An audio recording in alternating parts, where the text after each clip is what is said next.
Welcome to the Week in Minutes. Have a nice day. Today is Sunday, 25th of May 2025.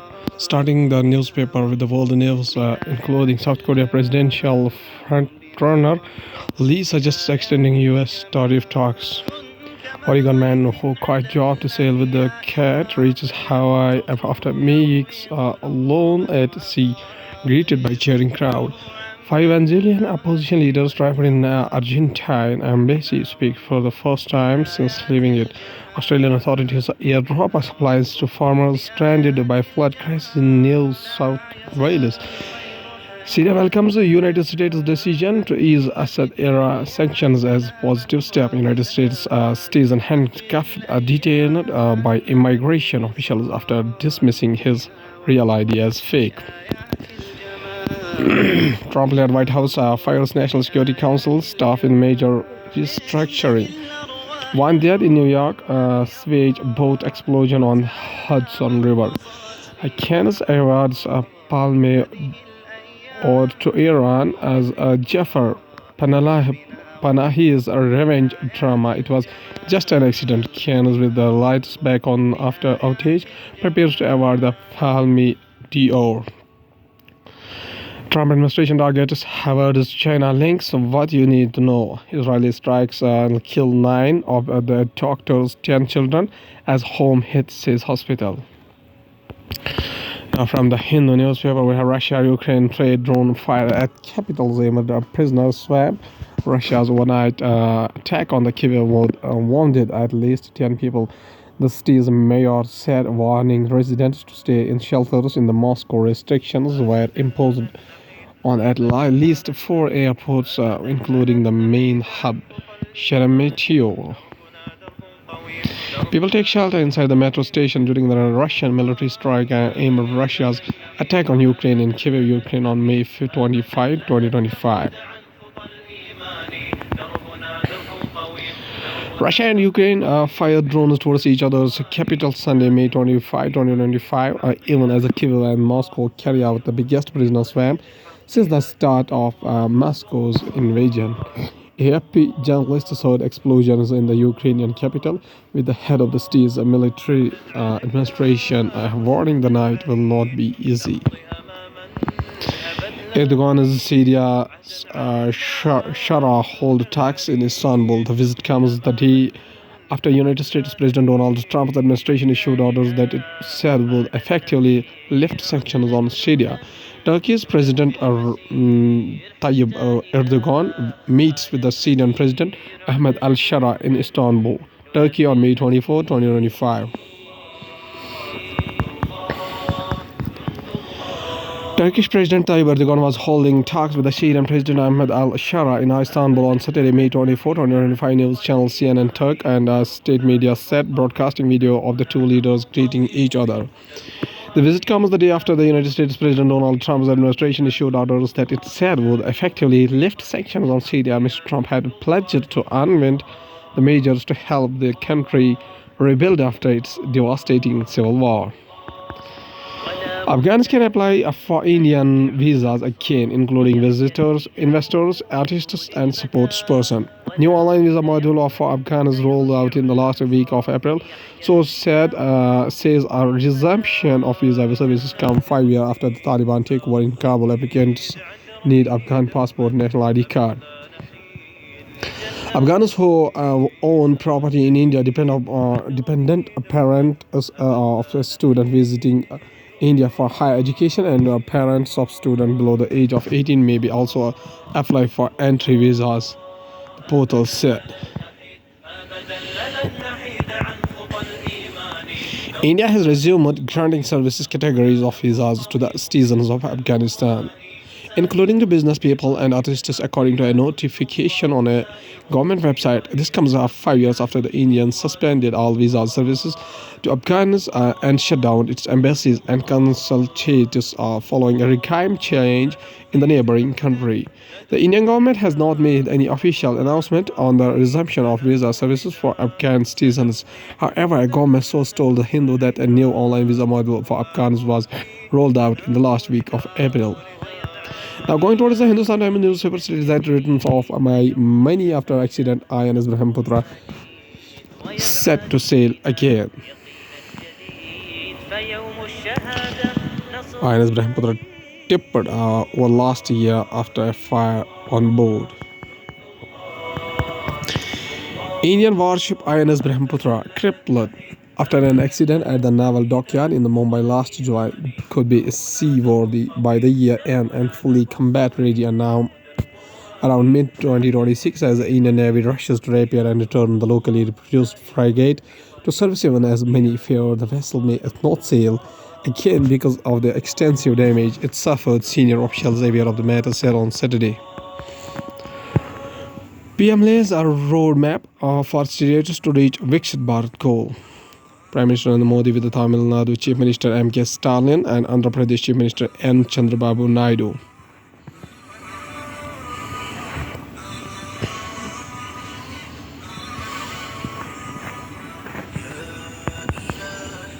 Prime Minister Narendra Modi on the Saturday urged the states to focus on the Viksit Bharat developed India, saying their aim should be to make each state, municipality and village Viksit.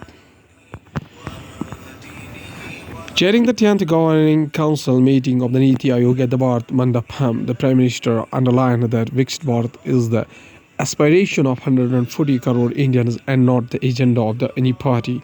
If we work on these lines, we will not have to wait till 2047 to become a Viksit Bharat, he added.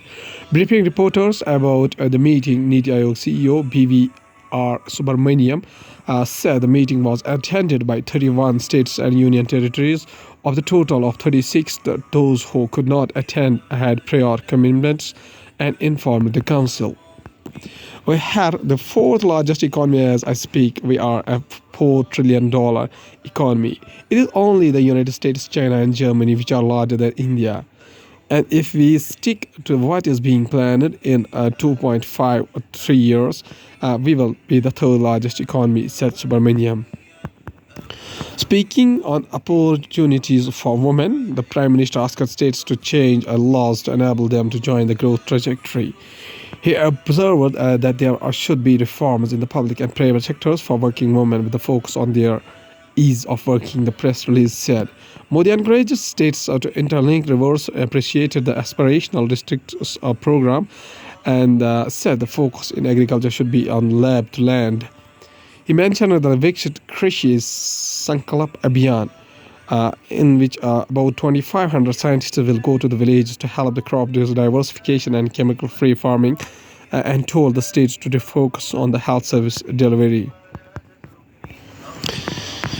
Once again, Kashmir, Kashmiris, and the politics of retribution.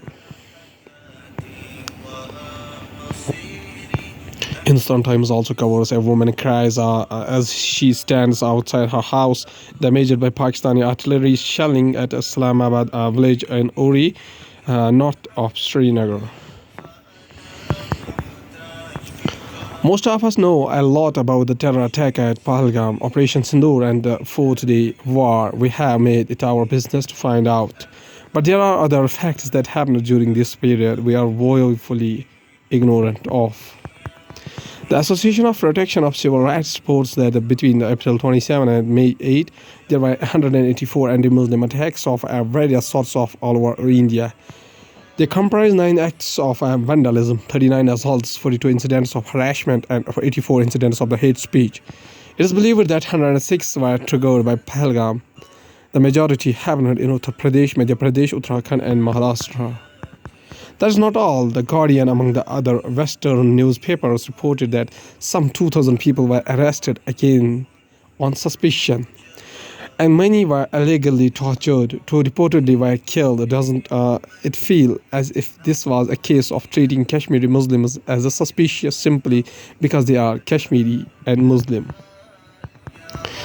Now compare how the Kashmiri themselves responded to Pahalgam clerics of Nile mosques to provide beds for those who did not have hotel bookings. Taxi drivers refused to charge the fares to the passengers heading for the airport. There was a complete hartal as shops, hotels, as colleges, schools closed to express a sympathy with the victims, and all political parties, whether in the power or in opposition, took out rallies in the condemnation of the terrorists.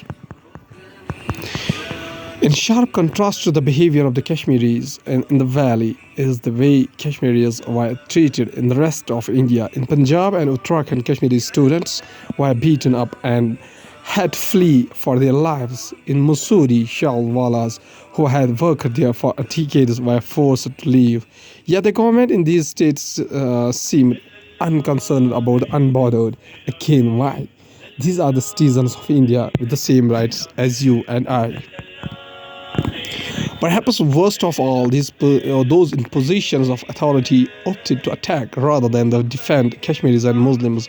Vishnu Gupta, the president of the Hindu Sena, said the attack in Kashmir was an attack on Hindus, and we will respond in kind, not only against Kashmiris but against every Muslim in India.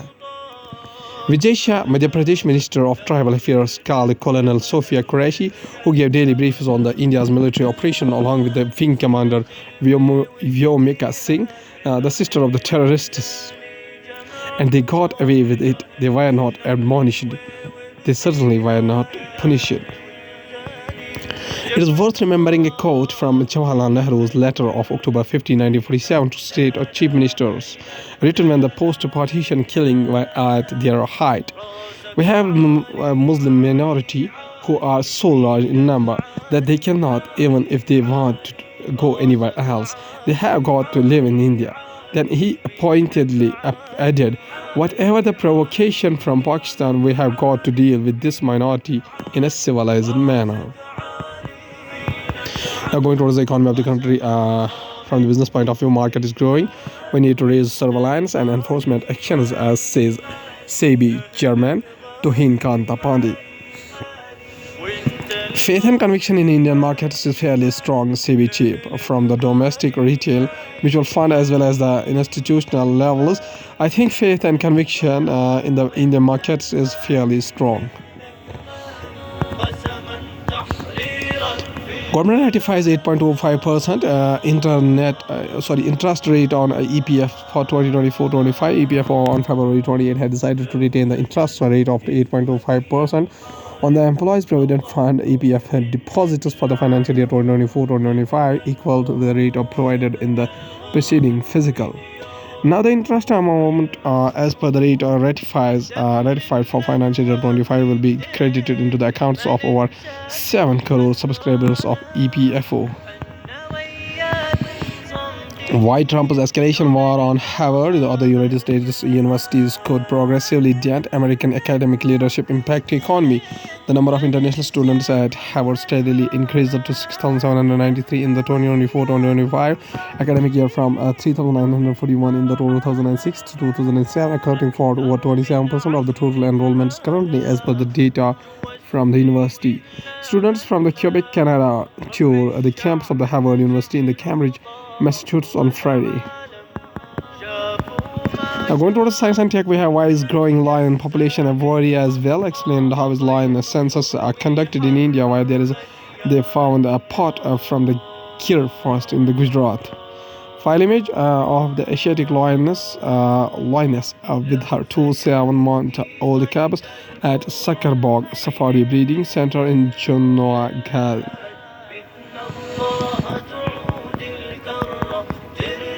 Price key findings. India's wild lion population, all of which is concentrated in the Gujarat, has raised by 32% from 2020 to 2025, with 891 lions reported in the latest survey. The number of adult females, an indicator of the future growth, rose 27% into 330 individuals, while the health of the lion population continues to be clear. The current population estimate includes new satellite population. They have been spotted at Bharda Wildlife Sanctuary, Jatpur, and adjoining areas Babra, Jastan, and adjoining areas, increasing the total number of Asiatic lion is in the satellite population total 497 across the 9 such regions. The lion population has increased by 70.36% in the past decade, 523 in the 2015 to 891 in the 2025, whereas the area of distribution has increased by 59.09%, the report noted. Blue light increases mutations in the yeast DNA IISER study. These effects of blue light exposure go beyond its known impact on sleep cycles and vision.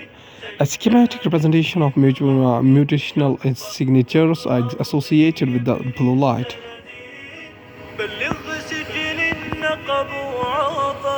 Researchers from Indian Institute of Science Education and Research at Thiruvananthapuram have found that the blue light can greatly increase the number of genetic mutations in the yeast. Since yeast is a popular moral organism in biology, the finding suggests prolonged exposure to blue light could also pose a similar risk to other organisms. This will need more research to confirm. 8 mice and magic drug. On the May-25, 1940, lethal doses of streptococci bacteria were used to infect 8 mice. 4 of these were then administered injections of penicillin, helping them to survive these 2 weeks. Even as other 4 died, and the very next day, Ganesh waves his hand and tells you about a wonder drug, penicillin. Penicillin vials are at the Nobel Prize Museum in the Stockholm, Sweden. There are some inventions and discoveries that have an instant impact, changing our ways immediately and having a marked effect quickly. There are others that take time to make their presence felt, so as to say time during which we humans figure out the actual usefulness and put it to action in a better way. The story of penicillin nicely fits into the second class, as we needed more than a decade to figure out that it was a magic drug. The story of penicillin begins in 1928 with Alexander Fleming, a doctor and a researcher at the St. Mary's Hospital Medical School in London. In the September that year, when returning to his basement laboratory following a holiday, he began storing through the petri dishes containing colonies of bacteria that cause boils and sore throats. Recognizing the significance of his observation, Fleming tried to identify the antibacterial substance responsible for this, calling it penicillin. He published his findings in the British journal Experimental Pathology in June 1929, but it only carried a passing remark at best about penicillin's therapeutic benefit. Fleming and his team were neither able to isolate pure penicillin nor realize its full potential, leaving it for others to further develop. Most people might associate penicillin only with the Fleming, even though he failed to realize its true potential. Certain others would also know about the contributions of Florey, Chain, Hartley, and Fletcher, and how they made the penicillin the wonder drug that it is. Few still might be aware that the 1945 Nobel Prize in Physiology or Medicine was shared by Fleming, Florey, and Chain for the discovery of penicillin and its curative effect in various infection diseases. Superior a thought, however, for those 8 dead mice. Musk's doggy. Expanding his Grok artificial intelligence in the United States government, raising conflict concerns. Such use of Grok could reinforce concerns among privacy advocates and others that Musk's Department of Government Efficiency team appears to be casting aside long-established protections over the handling of the sensitive data. Musk's doggy team is expanding use of his artificial intelligence chatbot, Grok, in the United States federal government to analyze the data. Billionaire Elon Musk's doggy team is expanding use of his artificial intelligence chatbot Grok in the United States federal government to analyze the data. It said 3 people familiar with the matter potentially violating the conflict of the interest laws and putting at risk sensitive information on millions of Americans. Such use of Grok could reinforce as concern among the privacy advocates and others that Musk's Department of Government Efficiency team appears to be casting aside long-established protections over the handling of sensitive data, as the President Donald Trump shakes up the United States bureaucracy. His concerns include the risk of the government data will leak back to XAI, a private company, and a lack of clarity over who has access to this custom version of Gok. Doggy's access to federal information could give Gurk and XAI an edge over the potential AI contractors looking to provide government services, said Kerry Coglianis, an expert on federal regulations and ethics at the University of Pennsylvania. The company has a financial interest in insisting that their product be used by federal employees, he said. Now, at last, there's a famous personality who is known by his famous name, Nelson Mandela. Full name, Rolihlahla Mandela. Born on 18th of July 1918 up to 5 December 2013.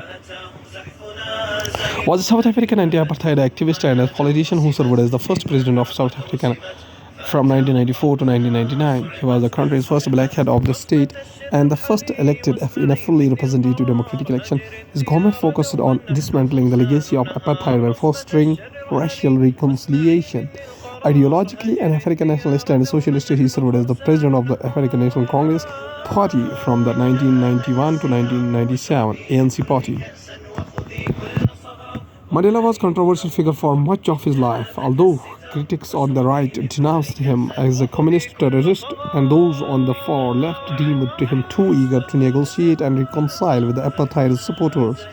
He gained international acclaim for his activism, globally regarded as the icon of the democracy and social justice.